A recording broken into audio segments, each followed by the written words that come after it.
Ya, ketemu lagi kita. Hari ini kita membahas apakah di dalam gereja ada politik dan seberapa besar pengaruh politik. Dan apakah para hamba Tuhan, orang-orang di gereja, majelis, pendeta, gembala, dan sebagainya, apakah mereka mempraktikkan politik?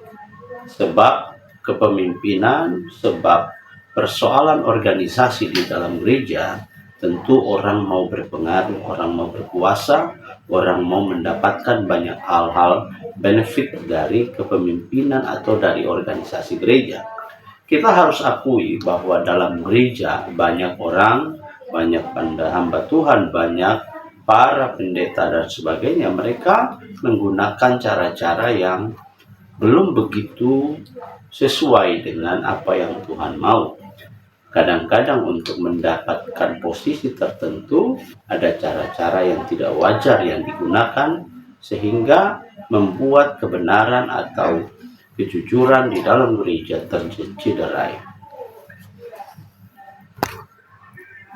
Namun kenyataannya seringkali kita melihat bahwa perebutan kekuasaan, perebutan pimpinan dan sebagainya mewarnai kehidupan bergereja. Ada yang merebut posisi tertentu dengan cara-cara yang tidak baik, tidak alkitabiah, bahkan karena demi kepentingan-kepentingan tertentu. Kita sering melihat ada keributan antara pendeta, antara jemaat dengan pendeta dan sebagainya. Ada ujung-ujungnya juga alasannya karena pengaruh, karena uang dan sebagainya. Namun bagaimana kita menyikapi agar kehidupan bergereja itu sesungguhnya kita mengikuti pola kebenaran yang harusnya menjadi tuntunan kita. Gereja mula-mula mereka memulai gereja dengan kepemimpinan yang baik. Mereka memulainya dengan Tuhan dan mengakhirinya dengan Tuhan. Ketika seorang pemimpin akan dipilih, tentu mereka berdoa dan mencari kehendak Tuhan untuk melihat apa yang Tuhan mau dan apa yang Tuhan rencanakan. Seharusnya gereja kembali kepada posisi dan pemikiran dan cara-cara ini yang dimana Yesus Kristus sebagai Tuhan dan Juru Selamat menjadi batu penjuru, menjadi penentu, menjadi Tuhan yang menunjuk dan membawa kepemimpinan kepada gereja. Sebab pekerjaan ini bukanlah pekerjaan manusia, tetapi ini adalah pekerjaan Tuhan. Pekerjaan yang harus dilakukan sesuai dengan kehendak Tuhan. Nah, mari kita bisa melihat cara berpikirnya Tuhan, cara melayaninya Tuhan, dan bagaimana cara Yesus memilih murid-muridnya untuk menjadi pemimpin-pemimpin yang kemudian hari mereka melayani, melanjutkan pekerjaan Tuhan yang besar itu. Mari coba kita lihat bagaimana politik dalam gereja. Ya, politik yang sering kita lihat salah satunya adalah politik internal. Hal ini sering terjadi ketika orang memperebutkan tampuk kepemimpinan, memperebutkan pengaruh, kekuasaan, dan sebagainya. Hal ini sering terjadi dengan cara-cara yang tidak baik, mengkonsolidasi orang-orang tertentu dengan menggunakan pengaruh, dengan menggunakan uang dan sebagainya. Ini sering terjadi di dalam politik internal dan sering menyerang figur yang lain cuma untuk mengangkat figur yang lain kemudian mendapatkan dan meraih posisi tertentu. Dan hal ini sering sekali terjadi dan ini sebenarnya bukan wajah yang seharusnya daripada gereja.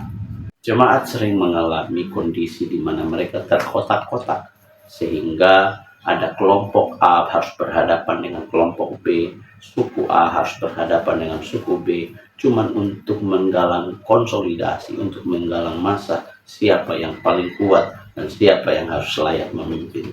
Ini tentu bukan wajah daripada gereja. Terjadi lobby-lobby yang tidak sehat di dalam jemaat, terjadi lobby-lobby mencari pengaruh, mencari dukungan dengan cara-cara yang sebenarnya di Alkitab tidak ada seperti itu. Ketika murid-murid Yesus ingin mengganti atau memutus atau mempercayakan satu pelayanan tertentu, mereka berdoa dan mereka berpuasa. Para hamba-hamba Tuhan mencari Tuhan untuk menemukan siapa yang dikehendaki dan siapa yang dipilih oleh Tuhan. Hal itu tidak terjadi dengan cara melakukan lobby-lobby seperti di Dewan Perwakilan Rakyat. Dan tentu ini bukan menjadi bagian gereja. Jadi sering terjadi Terpilihnya seorang pemimpin bukan karena kualitas, bukan karena pilihan Tuhan, tetapi karena pengaruh pengaruh berbagai hal sehingga seseorang bisa jadi pemimpin. Nah, tentu ini tidak dikehendaki Tuhan. Karena kalau memang pemimpin yang tidak dipilih dan tidak dikehendaki oleh Tuhan, apa yang Tuhan mau lakukan lewat hidupnya? Sebab Tuhan memilih dan memanggil orang untuk ditetapkan melayani Tuhan, untuk menjadi hamba Tuhan, membawa pengaruh dan suaranya Tuhan. Selain itu, kita sering menemukan di dalam gereja adalah kita harus akui bahwa banyak sekali kita menemukan politik identitas, dan hal ini dipengaruhi oleh cara pandang teologi atau juga doktrin tertentu, arah pengajaran dan sebagainya, mengakibatkan orang melakukan politik-politik tertentu, memaksakan ideologi, memaksakan kehendak bahwa mereka lah yang paling benar. Nah, karena itu kita sering menemukan orang mengidentifikasi diri dengan saya pengikut Paulus, saya pengikut Apolos, saya pengikut Silas, dan hal itu juga masih terjadi sampai sekarang.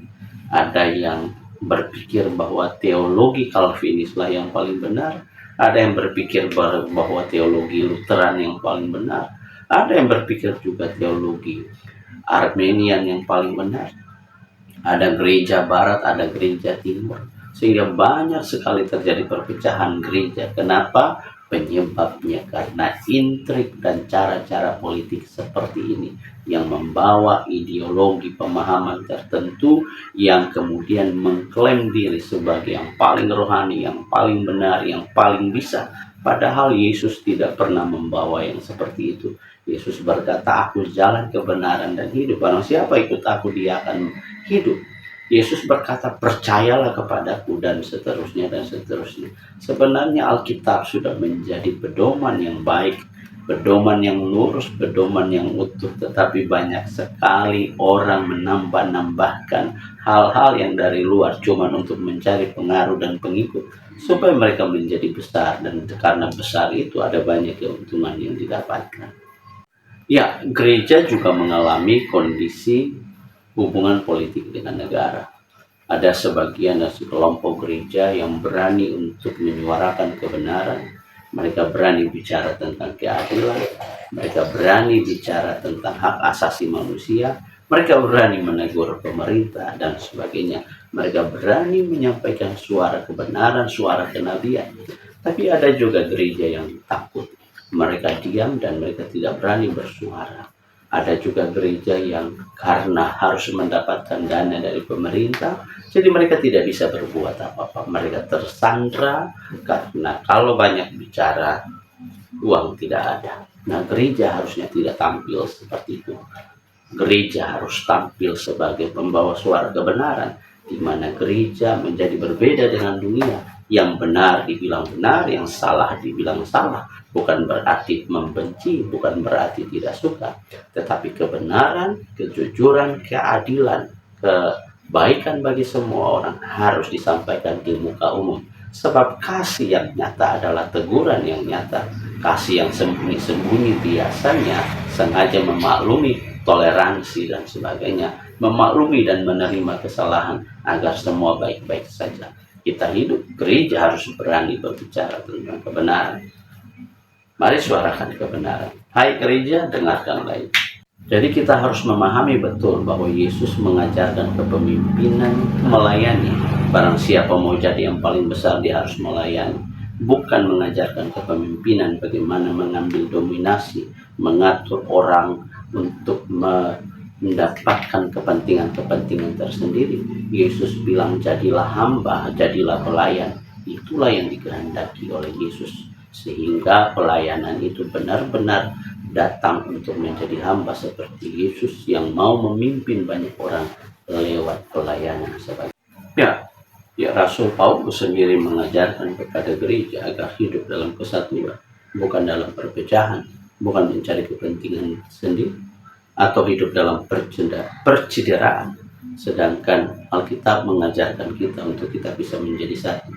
Jadi pelajarannya adalah lakukanlah kepemimpinan yang melayani, lakukanlah kepemimpinan yang berdasarkan kasih. bukan dominasi untuk mencari kepentingan, untuk memperkaya diri, dan untuk membawa pengaruh untuk kepentingan kebesaran nama. Pelayanan itu adalah ketika kita bisa menjadi sesuatu yang berguna bagi orang lain, bukan kita yang semakin besar, tapi Kristus yang semakin besar dalam diri kita, sehingga gereja bisa melihat kita menjadi contoh dan teladan untuk membawa berita, untuk membawa terang keselamatan Yesus bagi seluruh dunia.